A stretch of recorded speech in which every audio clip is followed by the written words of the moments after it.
نحمده ونصلي على رسوله الكريم اما بعد بسم اللہ الرحمن الرحیم۔ جنت کی 8 دروازے ہیں۔ نمبر 1 باب الصلاۃ، نمازیوں کے لیے فرشتے نماز کے دروازے سے جنت میں بلائیں گے۔ باب الجہاد، مجاہدین کو فرشتے جہاد کے دروازے سے جنت میں بلائیں گے۔ باب الریان، روزے دار کو ریان کے دروازے سے بلایا جائے گا۔ باب الزکوٰۃ، زکوٰۃ ادا کرنے والوں کو باب الزکوٰۃ سے جنت میں بلایا جائے گا۔ باب الحج، حج کرنے والوں کو باب الحج سے جو بلایا جائے گا۔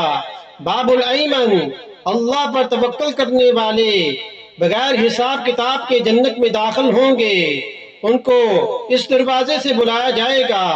باب الکاظمین والغیظ، غصے کو دبانے والے اور لوگوں کو معاف کرنے والوں کو اس دروازے سے جنت میں بلایا جائے گا۔ باب الذکر یا باب العلم، ذاکرین کو اس دروازے سے جنت میں بلایا جائے گا۔ بخاری شریف کی حدیث نمبر 3257 اور 1897 میں اس کو جو روایت کیا گیا ہے۔ اللہ پاک ہمیں جنت الفردوس جو نصیب کریں، سنت پر عمل کرنے کی توفیق عطا فرمائیں۔ وما علینا الا البلاغ المبین۔